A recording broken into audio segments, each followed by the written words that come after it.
नमस्कार, DV news में आपका स्वागत है। बालाघाट जिले की 3 में से 6 विधानसभा क्षेत्र की मतगणना हुई संपन्न। भाजपा ने 2 तो 4 में कांग्रेस ने बाजी मारी। बालाघाट जिले के 2 मंत्री ने यानी कि एक खनिज अध्यक्ष और एक पूर्व विधानसभा उपाध्यक्ष को हार का सामना करना पड़ा है। प्रदेश सरकार में रहे कैबिनेट मंत्री गौरीशंकर बिसेन को पराजित कर कांग्रेस की अनुभव मुंजारे ने मीडिया से क्या कहा, आइए जानते हैं। प्रत्याशी के रूप में बालाघाट विधानसभा क्षेत्र की सम्मानीय जनता ने जो ऐतिहासिक जीत दिलाई है, मैं इस जीत के लिए संपूर्ण बालाघाट विधानसभा क्षेत्र की जनता को सादर प्रणाम करती हूँ, नमन करती हूँ, उनका वंदन करती हूँ, अभिनंदन करती हूँ और अपनी इस जीत को मैं अपनी जनता जनार्दन को समर्पित करती हूँ। और उसके बाद हमारे जो आदरणीय नेता हैं माननीय कमलनाथ जी, जिन्होंने मुझे इस योग्य समझा, कांग्रेस पार्टी में शामिल करके टिकट दी और आज एक ऐतिहासिक रिजल्ट सामने आया है, तो आदरणीय कमलनाथ जी को मैं बहुत बहुत धन्यवाद दूंगी और उन्हें इस जीत को उन्हें भी समर्पित करना चाहूँगी मैं। और उसके साथ ही साथ हमारे बालाघाट जिले का जो संगठन के हमारे भाई लोग हैं, बहनें हैं, उन्होंने भी बहुत ईमानदारी, निष्ठा और समर्पण के भाव से पार्टी को जिताने के लिए काम किया है। इस जीत को मैं पार्टी संगठन के समस्त पदाधिकारियों को समर्पित करती हूँ और मेरे जो मार्गदर्शक हैं, मेरे प्रेरणा स्रोत हैं, जिनके उंगली पकड़कर मैंने राजनीतिक गतिविधियाँ सीखी हैं, मेरे आदरणीय पतिदेव आदरणीय मुंजारे जी, मैं उनको इस जीत को समर्पित करती हूँ। प्रदेश में आपसे चुनौती बढ़ गई, आंकड़े आ रहे हैं, रुझान आ रहे हैं, उसके बारे में क्या कहेंगे?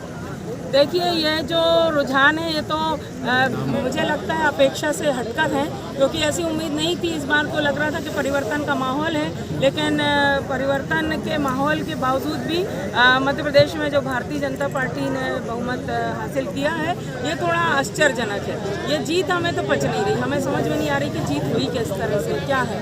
लेकिन जहाँ तक हम बालाघाट जिले की बात करें तो बहुत खुशी की बात है कि बालाघाट जिले की 6 विधानसभा क्षेत्रों में 4 विधानसभा क्षेत्रों से कांग्रेस के प्रत्याशियों ने जीत हासिल की है और उसी के साथ साथ शानदार मत लेकर ये दिखाया है कि मध्य बालाघाट जिले में तो कांग्रेस का माहौल है और बेहतरीन माहौल है। परिवर्तन की लहर में जनता शामिल हुई है और बालाघाट के ही हमारे जो 3 मंत्री हैं, उनको हम लोगों ने पराजित किया है।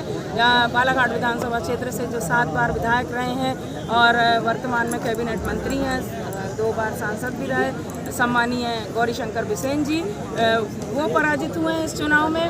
उसके बाद रामकिशोर कावरे जी, जो कि परसवाड़ा क्षेत्र के विधायक हैं और मंत्री हैं मध्य प्रदेश शासन में, वो पराजित हुए हैं। और वारासिवनी क्षेत्र से जो खनिज निगम के अध्यक्ष हैं और पूर्व मंत्री प्रदीप जायसवाल जी पराजित हुए हैं कांग्रेस के प्रत्याशी विक्की पटेल जी से।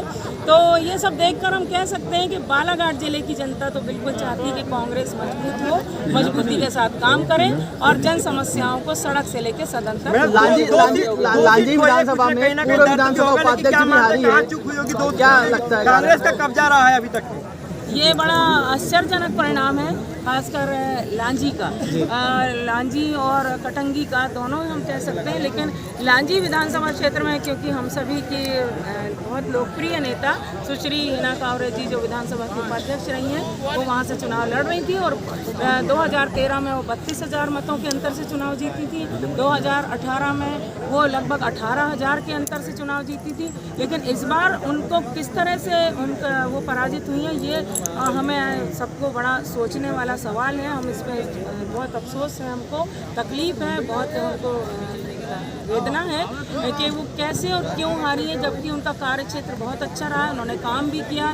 मैं कई बार उनके क्षेत्र में गई हूँ, विकास कार्य भी उन्होंने अच्छे किए हैं, लेकिन क्या कारण है ये समझ से परे। ठीक। बालाघाट से ब्रजेश भिवगड़े की खास रिपोर्ट और भी खास जानकारी के लिए जुड़े रहिए डीवी न्यूज के साथ।